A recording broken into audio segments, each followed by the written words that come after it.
Depuis tout petit, j'avais un don pour les voyages. L'envie de découvrir seul de nouveaux endroits me faisait passer pour un élève bizarre. Je me souviens d'aller au plus vieux cimetière de ma ville pour lire les épitaphes juste pour tuer le temps. J'étais courageux et je chérissais la liberté plus que tout au monde. Ma mère, très stricte, s'était fermée à tout plaisir depuis que mon père l'avait quittée pour une autre. Elle ne faisait confiance à personne. Malgré tout mon amour et ma compassion pour elle, sa nature surprotectrice m'étouffait. Inspiré par le film et suite à un traumatisme chez moi, j'ai décidé de partir pour toujours. J'ai économisé avec mes petits boulots et pris un peu d'argent du porte-monnaie de ma mère en cachette. J'ai laissé un mot, fait mon sac avec ma tante et pris la route. Je marchais la plupart du temps. Quand je n'en pouvais plus, je faisais du stop. Je travaillais avec quiconque acceptait de me payer peu d'argent et de la nourriture. Ma vie était dure, mais c'était mieux que de vivre dans cette maison. Je pensais continuer comme ça jusqu'à ce que cet événement arrive. Après 8 mois dans un garage, j'ai économisé assez pour voir les chutes d'Angel au parc Canaima. C'est en Amérique du Sud et je comptais y faire de la randonnée. J'ai toujours aimé le mélange de forêt profonde et de montagne. Visiter cet endroit n'était pas facile, la cascade étant située dans une jungle isolée. Et moi, mineur en fugue, ce n'était pas idéal pour voyager dans un tel endroit. Mais j'avais besoin de solitude, alors je pensais pouvoir me débrouiller seul. J'ai acheté des provisions et de l'eau, puis j'ai commencé la randonnée tôt le matin. Les hautes montagnes vertes veillaient comme des gardiens sur un monde féerique. Je n'avais jamais entendu autant d'espèces d'oiseaux chanter en même temps. Le bruit de la jungle mêlé au vent créait une atmosphère unique autour de moi. J'avais une carte, car au-delà d'un point, le GPS ne fonctionne plus dans ces lieux isolés. Je comptais atteindre ma destination au plus vite, puis revenir avant la nuit.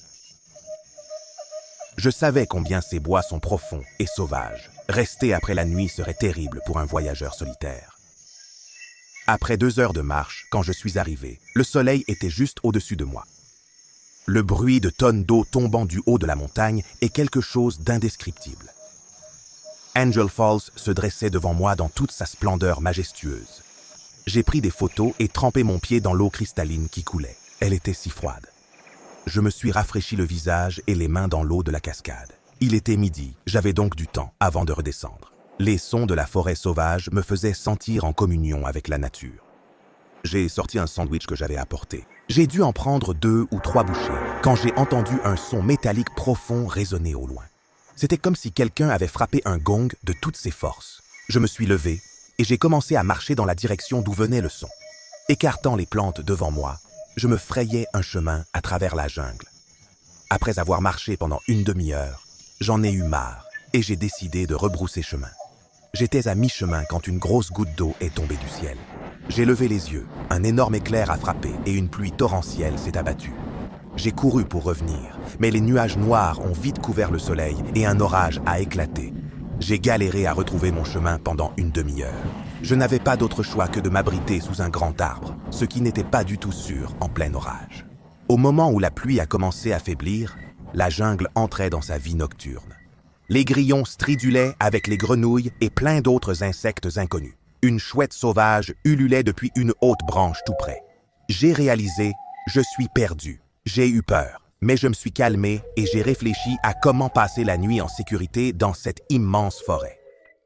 C'est alors que j'ai entendu le gong à nouveau, et un doux bourdonnement d'un groupe de personnes s'est fait entendre. On aurait dit qu'ils chantaient une étrange prière. Sans autre option, j'ai suivi le son. Après 10 minutes, j'ai aperçu une petite lumière dans l'obscurité. Je me suis dirigé vers elle et me suis retrouvé devant un monastère de style pagode. La lumière était une petite lampe fixée à l'entrée du monastère. J'ai frappé à la grande porte en bois. Aucune réponse n'est venue. Pas même un bruit de pas. J'ai frappé à nouveau, mais cette fois, plus fort. Un murmure étouffé s'est fait entendre de l'autre côté. Puis des pas se sont approchés de la porte. Dans un grincement, la porte s'est enfin ouverte. Au début, je ne voyais rien d'autre que l'obscurité totale à l'intérieur. Lentement, une paire d'yeux brillants aux pupilles grises est apparue dans les ténèbres. J'aurais crié sur place si le propriétaire des yeux n'était pas sorti immédiatement. Un homme grand, vêtu comme un moine, mais en robe blanche, se tenait devant moi. Je suis un voyageur, perdu dans la tempête. Si je pouvais, entrez, je vous prie. Nous en serions ravis. Je l'ai suivi à l'intérieur du monastère. Un long couloir s'étendait devant, avec des chandeliers fixés au mur. À la lueur des bougies, je distinguais l'immense plafond du monastère finement décoré. Cet endroit est si étrange, pensais-je. Il m'a conduit dans une petite chambre pour me reposer, m'offrant une robe rouge pour me changer. Tous mes vêtements étaient trempés par la pluie. Je me suis rafraîchi et allongé sur le lit. J'étais soulagé d'avoir enfin trouvé un abri. 1 heure plus tard, on frappa à ma porte. Je me suis levé d'un bond et dit « Qui est-ce » Le même homme entra et parla. « Le prophète Denizen est prêt à vous recevoir. Veuillez me suivre. » Il m'emmena dans une grande salle aménagée comme un réfectoire. De petites tables avec des chaises étaient disposées dans la pièce. 4 moines vêtus de la même robe blanche étaient assis là, et au centre se trouvait un homme en robe rouge, comme moi. Il s'est levé et s'est approché de moi. La partie supérieure de son visage était cachée sous la capuche rouge. Il a dit d'une voix calme « Merci d'être venu ici. Je ne pourrai jamais payer ta dette. » Dette? Quoi? Quelle dette? Le premier a dit « Profi Denizen te remercie car tu vas lui sauver la vie. Nous, les Denisiens, te sommes aussi reconnaissants. » De quoi parlez-vous? Comment vais-je lui sauver la vie? J'ai répondu d'une voix agacée. Parce que tu vas me compléter. Mes jambes se sont engourdies en voyant le visage de Profi Denizen. La moitié de son visage était pourri. Des asticots rampaient sur le côté de ses orbites. Une odeur nauséabonde saturait l'air de la pièce. « Mon Dieu, que se passe-t-il? Qui êtes-vous » J'ai crié en reculant. Soudain, 2 hommes en robe blanche m'ont bondi dessus et m'ont plaqué contre le mur. Le premier homme qui a ouvert la porte est sorti et a ramené un adolescent fortement drogué, à peu près de mon âge. Il a ensuite remis le garçon à Profi Denizen. Il a saisi l'épaule du garçon inconscient et l'a soulevé dans les airs. Ce qui s'est passé ensuite m'a terrorisé à vie.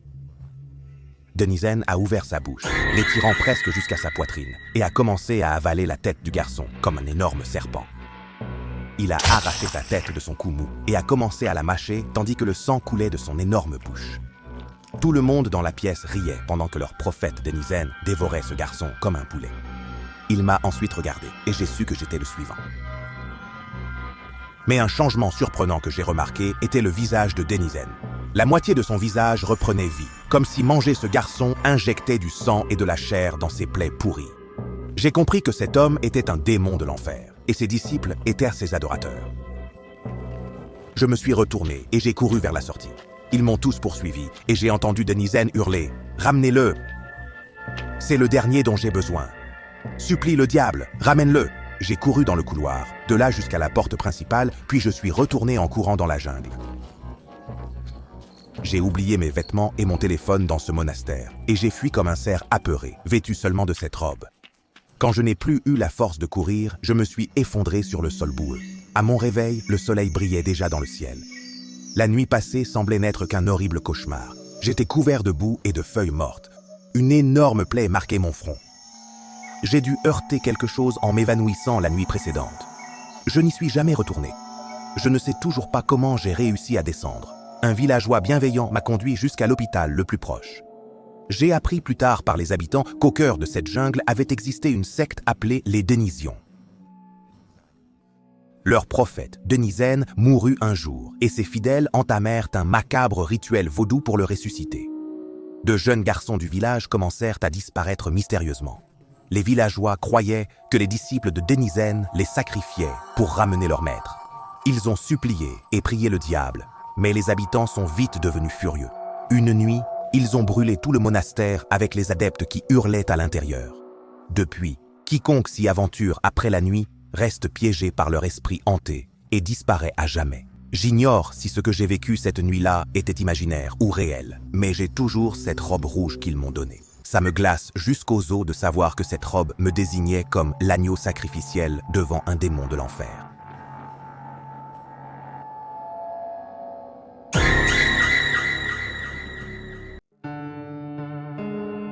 Je ne comprends pas vraiment l'engouement, me suis-je dit en regardant mes collègues discuter avec enthousiasme des destinations de voyage potentielles alors qu'on venait de nous accorder 4 semaines de congé. Je m'appelle Blake Wyatt et en 31 ans d'existence, je n'ai jamais vraiment compris l'intérêt de voyager. En fait, je voyais ça comme une perte de temps, préférant consacrer tout mon temps au travail. Après le boulot ce jour-là, je suis rentré avec mon ami Matt et nous avons commencé à discuter. Alors, des projets de vacances, Blake? Oui, je vais voir mon médecin. J'ai rendez-vous demain. Mon ami Matt a ri et a poursuivi. Écoute, Blake, je sais que tu n'aimes pas voyager, mais c'est vraiment sympa si tu lui donnes une chance. Dis-moi si tu changes d'avis. On pourrait partir quelque part ensemble. Après un moment, je suis enfin arrivé chez moi et je lui ai dit au revoir. Allongé sur mon lit ce soir-là, je savais que mon opinion sur les voyages n'allait pas changer. Mais je ne savais pas que dès le lendemain, j'achèterais mon premier billet pour un voyage solo inoubliable. Le lendemain matin, je me suis rendu à mon rendez-vous médical. J'avais ressenti des douleurs cardiaques ces dernières semaines et j'ai décidé de consulter. Mon médecin m'a fait passer des tests et, d'après les résultats, mon travail incessant avait causé un stress élevé. Mon médecin m'a conseillé de lever le pied désormais. Il m'a alors recommandé des vacances, un voyage pour décompresser. Je sais que tu as du temps libre. Trouve peut-être un resort ou un spa et prends le temps de t'occuper de toi. Ce soir-là, j'ai compris que ma santé était prioritaire. J'ai commencé à surfer sur Internet et très vite, je suis tombé sur un article. L'article parlait d'un endroit appelé The Serene Resort. Elle était située en pleine nature avec un slogan qui disait « Trouvez la paix et le calme dont vous avez tant besoin ». J'ai lu plus à ce sujet et il n'y avait que des critiques excellentes.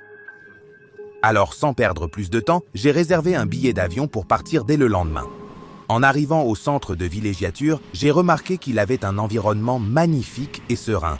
J'ai passé la première semaine à participer à des activités de yoga et de méditation. Et bien que j'ai fait tout ce qu'il fallait, j'ai réalisé que ça ne m'aidait pas, car j'étais toujours stressé. J'ai décidé de continuer à essayer, alors je suis resté une semaine de plus.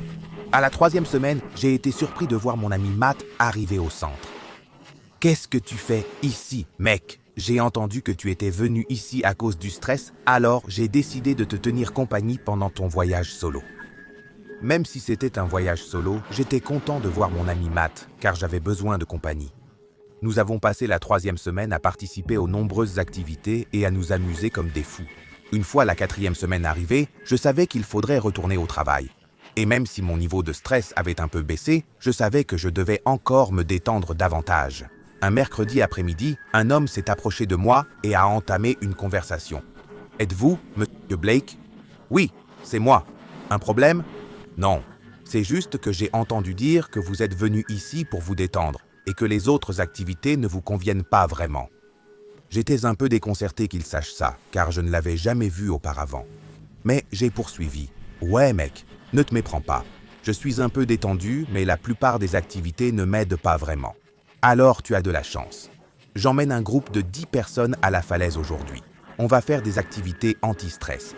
Considère ça comme du yoga avancé. Je me sentais un peu mal à l'aise car je ne savais pas si je devais accepter, mais je voulais améliorer ma santé pour pouvoir reprendre le travail. J'ai donc accepté en me disant que cet homme faisait probablement partie du personnel de la station. Vers 13h ce jour-là, moi et un groupe sommes allés à la falaise pour participer aux activités. Je n'ai rien dit à Matt, car il faisait autre chose dans le resort. J'ai laissé un mot lui indiquant où j'étais allé au cas où il me chercherait. L'activité a commencé et l'homme nous a demandé de nous lever et méditer. Nous avons tous fait exactement ce qu'il a ordonné. Après 20 minutes, j'ai vu l'homme sortir une poudre étrange de sa poche et souffler au visage de chacun. J'ai trouvé ça bizarre, alors j'ai demandé « C'est quoi cette poudre ?» Pas d'inquiétude, Monsieur Blake. C'est juste une poudre spéciale qui aide à se détendre et à vider l'esprit. Je n'étais pas un expert en yoga, mais je sentais que cette poudre était louche. C'est pourquoi, quand il s'est approché pour me souffler la poudre au visage, j'ai reculé légèrement pour ne pas tout inhaler. Quand il a fini, l'homme s'est mis à sourire largement, et peu après, j'ai commencé à me sentir étourdi et mal à l'aise. J'ai regardé autour de moi et j'ai remarqué une expression vide sur le visage de tous les présents. J'ai essayé de bouger, mais impossible. Mes jambes étaient comme du plomb. Mon cœur s'est mis à battre la chamade, car je savais que quelque chose clochait. Alors que mon anxiété montait, l'étrange homme qui dirigeait l'activité a commencé à parler. « Vous êtes tous des idiots, imbéciles. N'avez-vous rien de mieux pour gaspiller votre argent que sur des choses que vous n'obtiendrez jamais? J'étais enfant quand j'ai compris qu'il n'y a ni paix ni sérénité dans ce monde fou et qu'aucune activité ou méditation ne peut apporter cette paix que vous cherchez tous. L'homme semblait dément en parlant et je savais qu'il avait utilisé la poudre pour nous faire quelque chose. J'ai essayé de crier, mais ma bouche restait fermée. J'ai lutté pour bouger mon corps, mais en vain, j'étais piégé contre ma volonté. L'homme étrange poursuivit son discours. « Mais puisque vous le voulez tant, je vais généreusement vous offrir toute la paix que vous cherchez. Et la seule façon d'y parvenir est le sommeil éternel. » Quand il a dit « sommeil éternel », la peur m'a envahi tandis que je priais pour que ça signifie autre chose. L'homme a pointé la première femme et lui a dit « Va au bord et tombe ». J'ai regardé avec horreur cette femme de 25 ans aller au bord de la falaise et sauter comme une enfant obéissante. Un par un, il leur ordonna de sauter vers leur mort, alors que les bruits de leur corps heurtant le bas de la falaise résonnaient partout. J'étais la dernière personne à qui l'homme ordonna de sauter, et comme par magie, j'ai senti mon corps commencer à bouger. J'ai lutté contre cette force qui me poussait à obéir, mais c'était sans espoir. Je ne pouvais rien y faire. J'ai entendu l'homme qui m'avait ordonné de sauter rire en s'éloignant. Mes jambes m'ont conduit au bord de la falaise et j'ai réalisé que jamais je n'aurais imaginé me voir mourir sans rien faire pour l'empêcher. Je sentais mes jambes prêtes à sauter et j'avais déjà accepté mon sort. Mais avant que je ne puisse me jeter dans le vide, des mains puissantes m'ont retenu et tiré en arrière. J'ai levé les yeux pour voir mon ami Matt me regarder confus avant qu'il ne crie « Putain, qu'est-ce que tu fous, mec ?» Je voulais répondre, mais une douleur aiguë m'a traversé la poitrine et en quelques secondes, tout est devenu noir. Je me suis réveillé au resort avec le médecin et Matt à mes côtés. Le médecin m'a dit de rester allongé et de me reposer car je venais de faire un arrêt cardiaque. Peu après, quelques responsables du resort sont venus et je leur ai tout raconté. Je leur ai demandé s'ils savaient pourquoi j'allais me tuer contre ma volonté. Et ils m'ont dit que j'étais victime d'une drogue appelée souffle du diable. Cette drogue provient de la fleur de l'arbuste borrachero avec des effets similaires à la scopolamine. Quand elle est utilisée, la victime perd toute volonté et devient comme un animal docile. Ils m'ont expliqué qu'elle est surtout utilisée par des voleurs pour voler des cartes bancaires et vider des comptes, mais rarement comme arme mortelle. Les autorités ont ajouté que ces dernières années, plusieurs corps ont été découverts au pied de la falaise et les analyses ont révélé des traces de souffle du diable dans leur organisme. Ils m'ont dit qu'avec mon témoignage, une enquête serait ouverte, mais à ma connaissance, le tueur n'a toujours pas été retrouvé. Cet incident m'a fait remettre en question beaucoup d'aspects de ma vie. Je travaille moins qu'avant car j'ai commencé à prendre plus de temps pour moi-même. Cette expérience de mort imminente m'a fait comprendre combien ma vie est précieuse et l'importance d'en profiter et d'en prendre soin.